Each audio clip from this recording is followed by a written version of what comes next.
आप सुन रहे हैं जगत गुरु तत्वदर्शी संत रामपाल जी महाराज द्वारा लिखित पुस्तक जीने की राह। भक्ति न करने से हानि का अन्य विवरण। शब्द नंबर 71 का शेष। यह दम टूटे पिंडा फूटे, हो लेखा दरगाह माही, उस दरगाह में मार पड़ेगी, जम पकड़ेंगे बाही।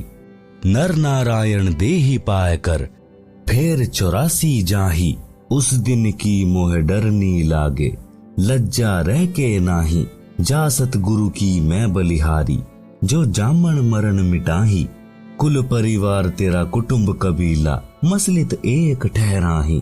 बांध पींजरी आगे धर लिया, मरघट कूले जाही।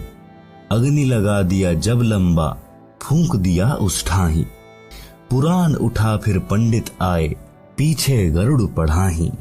भावार्थ, यह दम अर्थात श्वास जिस दिन समाप्त हो जाएंगे उसी दिन यह शरीर रूपी पिंड छूट जाएगा। फिर परमात्मा के दरबार में पाप पुण्यों का हिसाब होगा। भक्ति न करने वाले या शास्त्र विरुद्ध भक्ति करने वाले को यम के दूत भुजा पकड़कर ले जाएंगे, चाहे कोई किसी देश का राजा भी क्यों ना हो। उसकी पिटाई की जाएगी।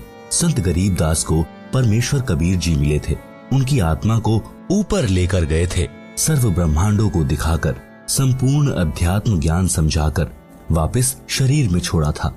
संत गरीबदास जी आंखों देखा हाल बयान कर रहे हैं कि हे मानव, आपको नर शरीर मिला है जो नारायण अर्थात परमात्मा के शरीर जैसा अर्थात उसी का स्वरूप है। अन्य प्राणियों को यह सुंदर शरीर नहीं मिला। इसके मिलने के पश्चात प्राणी को आजीवन भगवान की भक्ति करनी चाहिए। ऐसा परमात्मा स्वरूप शरीर प्राप्त करके सत्य भक्ति न करने के कारण फिर 84 लाख वाले चक्र में जा रहा है। धिक्कार है तेरे मानव जीवन को। मुझे तो उस दिन की चिंता बनी है। डर लगता है कि कहीं भक्ति कम बने और उस परमात्मा के दरबार में पता नहीं इज्जत रहेगी या नहीं। मैं तो भक्ति करते करते भी डरता हूँ कि कहीं भक्ति कम न रह जाए। आप तो भक्ति ही नहीं करते। यदि करते हो तो शास्त्र विरुद्ध कर रहे हो।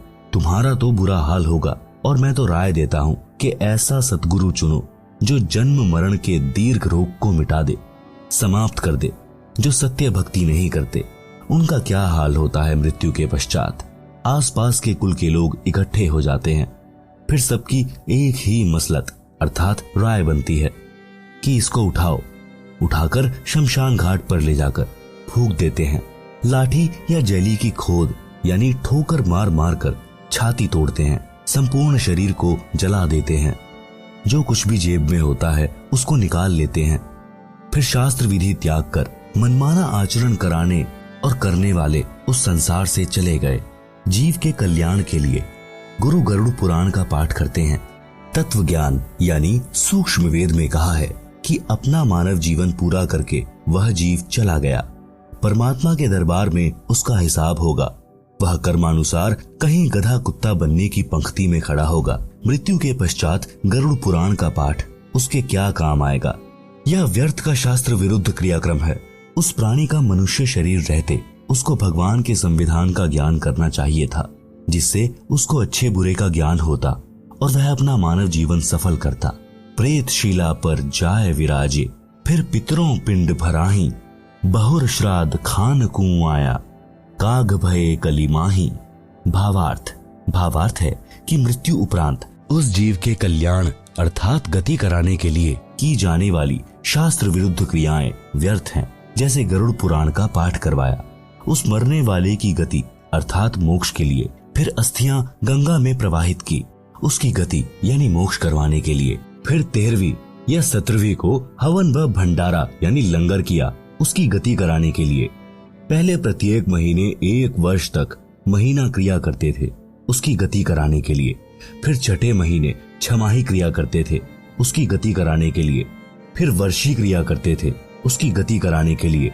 फिर उसकी पिंडोदक क्रिया कराते थे, उसकी गति कराने के लिए। श्राद्ध निकालते हैं अर्थात श्राद्ध क्रिया कराते हैं। श्राद्ध वाले दिन पुरोहित भोजन स्वयं बनाता है और कहता है कि कुछ भोजन मकान की छत पर रखो, कहीं आपका पिता कौवा यानी कि काग न बन गया हो। जब कौवा भोजन खा जाता तो कहते हैं कि तेरे पिता या माता आदि जो मृत्यु को प्राप्त हो चुका है जिसके हेतु यह सर्व क्रिया की गई है और यह श्राद्ध किया गया है वह कौवा बना है। इसका श्राद्ध सफल हो गया। इस उपरोक्त विवरण से स्पष्ट हुआ कि वह व्यक्ति जिसका उपरोक्त क्रियाक्रम किया था वह कौवा बन चुका है। श्राद्ध करने वाले पुरोहित कहते हैं कि श्राद्ध करने से वह जीव 1 वर्ष तक तृप्त हो जाता है, फिर 1 वर्ष में श्राद्ध फिर करना है। विचार करें, जीवित व्यक्ति दिन में 3 बार भोजन करता था, अब 1 दिन भोजन करने से 1 वर्ष तक कैसे तृप्त हो सकता है? यदि प्रतिदिन छत पर भोजन रखा जाए तो वह कौवा प्रतिदिन ही भोजन खाएगा। दूसरी बात, मृत्यु के पश्चात की गई सर्व क्रियाएं गति यानी मोक्ष कराने के उद्देश्य से की गई थी। उन ज्ञानहीन गुरुओं ने अंत में कौवा बनवाकर छोड़ा। वह प्रेत शिला पर प्रेत योनि भोग रहा है। पीछे से गुरु और कौवा मौज से भोजन कर रहा है। पिंड भराने का लाभ बताया है कि प्रेत योनि छूट जाती है। मान ले प्रेत योनि छूट गई, फिर वह गधा या बैल बन गया तो क्या गति कराई? नर से फिर पशुआ कीजिए, गधा बैल बनाई। 56 भोग कहाँ मन बोरे, कहीं कुर्डी चरने जाई। भावार्थ, मनुष्य जीवन में हम कितने अच्छे अर्थात 56 प्रकार के भोजन खाते हैं। भक्ति न करने से या शास्त्र विरुद्ध साधना करने से गधा बनेगा, फिर ये 56 प्रकार के भोजन कहाँ प्राप्त होंगे? कहीं कुर्डियों यानी रूढ़ी पर पेट भरने के लिए घास खाने जाएगा। इसी प्रकार बैल आदि पशुओं की योनियों में कष्ट पर कष्ट उठाएगा। जय सतगुरु की संगत करते सकल कर्म कट जाएं, अमरपुरी पर आसन होते जहां धूप ना छाई। भावार्थ, संत गरीबदास ने परमेश्वर कबीर जी से प्राप्त सूक्ष्म वेद में आगे कहा है कि यदि सतगुरु यानी तत्वदर्शी संत की शरण में जाकर दीक्षा लेते तो उपरोक्त सर्व कर्मों के कष्ट कट जाते, अर्थात न प्रेत बनते, न गधा न बैल बनते, अमरपुरी पर आसन होता, अर्थात गीता अध्याय 18 श्लोक 62 तथा अध्याय 15 श्लोक 4 में वर्णित सनातन परम धाम प्राप्त होता, परम शांति प्राप्त हो जाती, फिर कभी लौटकर संसार में नहीं आते, अर्थात जन्म मरण का कष्टदायक चक्र सदा के लिए समाप्त हो जाता। उस अमर लोक यानी सत्य लोक में धूप छाया नहीं है, अर्थात जैसे धूप दुखदायी हुई तो छाया की आवश्यकता पड़ी, उस सत्यलोक में केवल सुख है, दुख नहीं है। सुरत निरत मन पवन पयाना, शब्द शब्द समाई। गरीब दास गलतान महल में मिले कबीर गोसाई।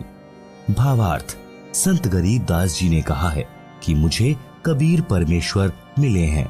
मुझे सुरत निरत मन तथा श्वास पर ध्यान रखकर नाम का स्मरण करने की विधि बताई, जिस साधना से सतलोक में हो रही शब्द धुनी को पकड़कर सतलोक में चला गया, जिस कारण से सत्यलोक यानी शाश्वत स्थान में अपने महल में आनंद से रहता हूँ। क्योंकि सत्य साधना जो परमेश्वर कबीर जी ने संत गरीबदास को जो बताई थी और उस स्थान यानी सत्यलोक को गरीबदास जी परमेश्वर के साथ जाकर देख कर आए थे, जिस कारण से विश्वास के साथ कहा कि मैं जो शास्त्रानुकूल साधना कर रहा हूँ यह परमात्मा ने बताई है।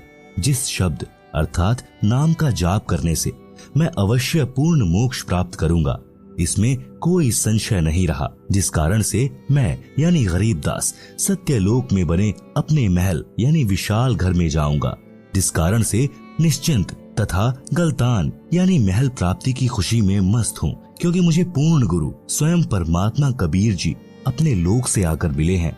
गरीबदास जी कहते हैं, अजब नगर में ले गए हमको सतगुरु आन, झिलके बिंब अगाध गति सूते चादर तान। भावार्थ, गरीबदास जी ने बताया है कि सतगुरु अर्थात स्वयं परमेश्वर कबीर जी अपने निज धाम सत्यलोक से आकर मुझे साथ लेकर अजब यानी अद्भुत नगर में अर्थात सत्यलोक में बने शहर में ले गए। उस स्थान को आंखों देखकर मैं परमात्मा के बताए भक्ति मार्ग पर चल रहा हूँ, सत्य नाम सार नाम की साधना कर रहा हूँ, इसलिए चादर तान कर सो रहा हूँ, अर्थात मेरे मोक्ष में कोई संदेह नहीं है। चादर तान कर सोना, निश्चिंत होकर रहना, जिसका कोई कार्य शेष न हो और कोई चादर ओढ़ कर सो रहा हो तो गांव में कहते हैं कि अच्छा चादर तान कर सो रहा है, क्या कोई कार्य नहीं है? इसी प्रकार गरीबदास जी ने कहा है कि अब बड़े बड़े महल बनाना व्यर्थ लग रहा है।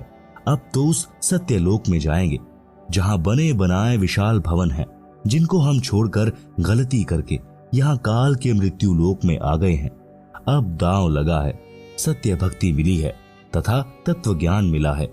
सज्जनों, वह सत्य भक्ति वर्तमान में मेरे रामपाल दास जी के पास है, जिससे इस दुखों के घर संसार से पार होकर वह परम शांति तथा शाश्वत स्थान यानी सनातन परम धाम प्राप्त हो जाता है, जिसके विषय में गीता अध्याय 18 श्लोक 62 में कहा है तथा गीता अध्याय 15 श्लोक 4 में कहा है कि तत्वदर्शी संत से तत्व ज्ञान प्राप्त करके उस तत्व ज्ञान से अज्ञान का नाश करके उसके पश्चात परमेश्वर के उस परम पद की खोज करनी चाहिए, जहां जाने के पश्चात साधक फिर लौटकर संसार में कभी नहीं आता।